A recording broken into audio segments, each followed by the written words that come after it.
warahmatullahi wabarakatuh. Dewan juri yang saya hormati, perkenalkan nama saya Zafira Malika Fatir, utusan SD Arefah Tanjung Pinang. Pada kesempatan yang berbahagia ini, Zafira akan membawakan cerita yang berjudul Legenda Putra Lokan.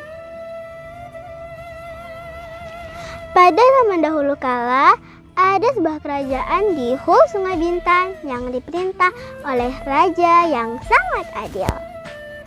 Sang raja telah memiliki seorang permaisuri yang begitu dicintainya. Kehidupan rumah tangganya pun begitu rukun dan bahagia. Kemudian pada suatu hari, sang raja melihat istrinya lesu dan bersedih. "Istriku, kenapa kamu bersedih? Coba katakan padaku, janganlah dipendam sendirian." "Suamiku, kita sudah lama berumah tangga. Namun hingga saat ini kita belum diberi keturunan. Aku sangat menginginkan seorang anak," jawabnya lesu. Mendengar penuturan istrinya, sang raja hanya bisa menenangkan hatinya. "Istriku, kita berdoa dan serahkan saja semuanya pada Tuhan Yang Maha Kuasa. Untuk sekarang, mungkin memang kita belum dipercaya untuk memiliki anak." Sang istri hanya mengangguk mendengar jawaban dari suaminya. Namun, tetap saja hatinya begitu merindukan kehadiran seorang anak. Pada suatu pagi, sang raja dan permaisuri sedang berjalan-jalan di sekitar Sungai Bintang. Saat sedang asyik bercengkrama, tiba-tiba sang permaisuri jatuh pingsan. Sang raja pun panik bukan main. Pengawal! Pengawal! Cepat panggilkan tabib!" "Ya Tuhan, ada apa dengan istriku?" Tabib pun meriksa sang permaisuri. Dan tabib mengatakan kalau ia tidak bisa menyembuhkan sang permaisuri. Ternyata sang permaisuri sedang mengandung seorang bayi. Perasaan raja sangat bahagia. "Terima kasih Tuhan, aku akan menjadi seorang ayah." Akhirnya doa dan harapan mereka dikabulkan oleh Tuhan. Tak hanya raja, rakyat kerajaan pun bersuka cita menyambut kehadiran sang pangeran. Sang permaisuri menjalani kehamilannya dengan penuh kebahagiaan. Hingga tak terasa 9 bulan telah berlalu. Sang permaisuri pun melahirkan sang pangeran. Namun alangkah terkejutnya raja dan permaisuri. Ternyata yang lahir bukanlah seorang bayi, melainkan Lokan. Raja sangat malu dan bimbang. Ia tidak tahu apa yang dilakukan kemudian. Bendahara kerajaan yang memiliki niat jahat memberi saran pada raja untuk membuang mereka ke hutan. Sang raja yang saat itu masih bingung, tentu sangat mudah untuk dipengaruhi. "Pengawal! Pengawal! Buanglah mereka ke hutan. Aku tidak mau melihat mereka lagi." Raja tidak akan merasa malu karena menanggung aib. Sampainya di hutan, sang permaisuri sangat akut, sedih, dan bimbang.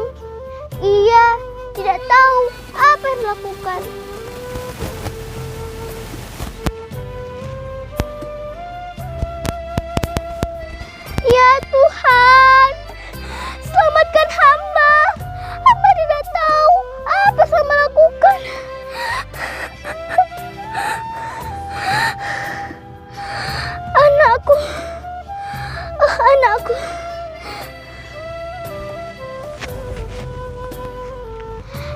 sedang menangis.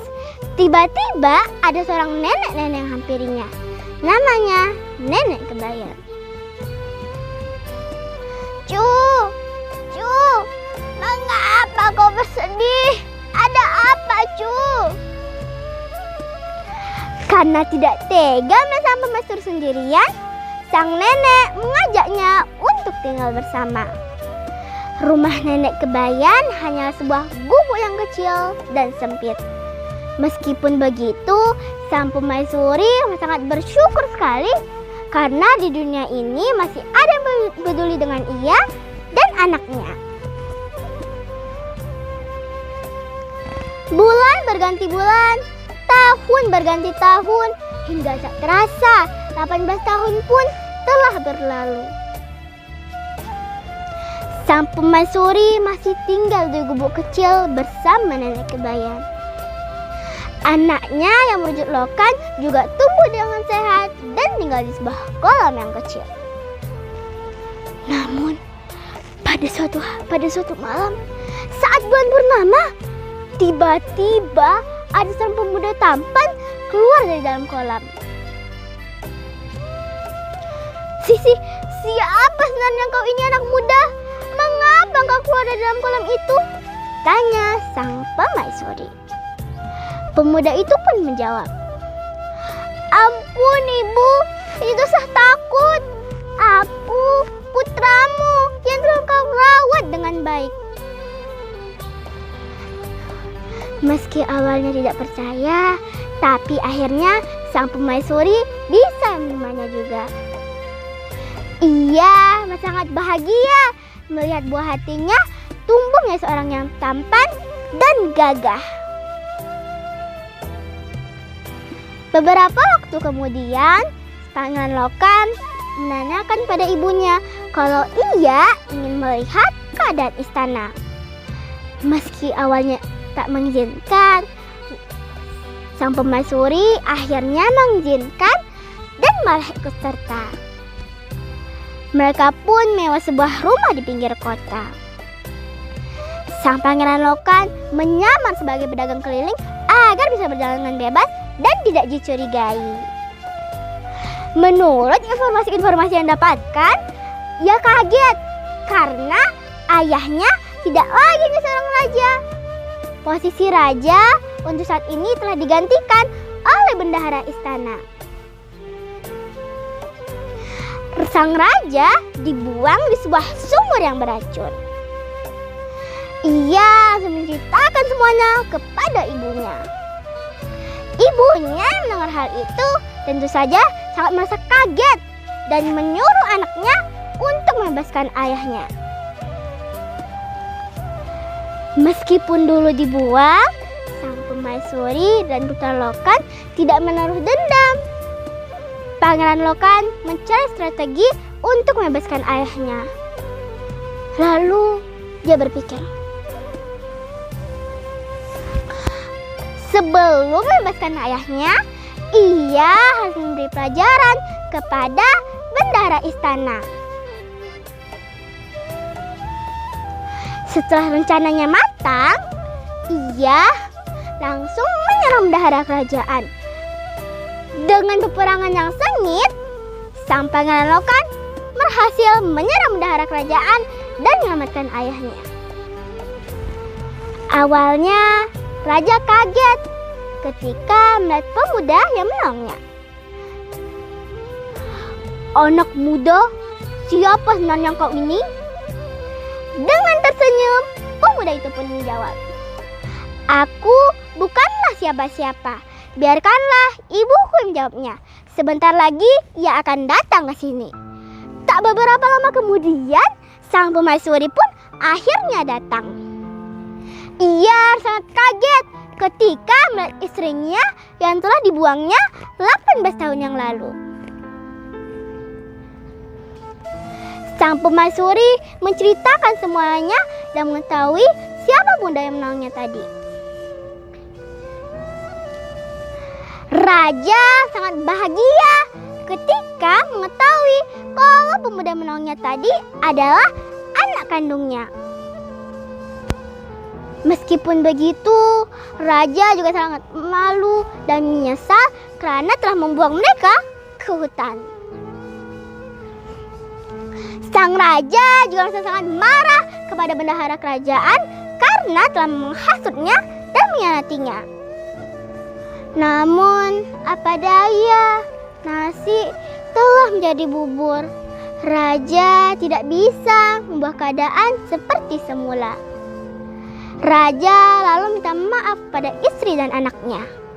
Sang pemaisuri dan putra Lokan pun memaafkannya. Mereka lalu diboyong untuk kembali tinggal di istana.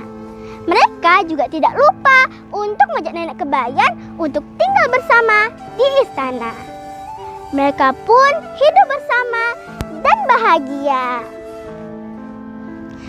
Demikianlah cerita dari Zafira tentang legenda Putra Lokan.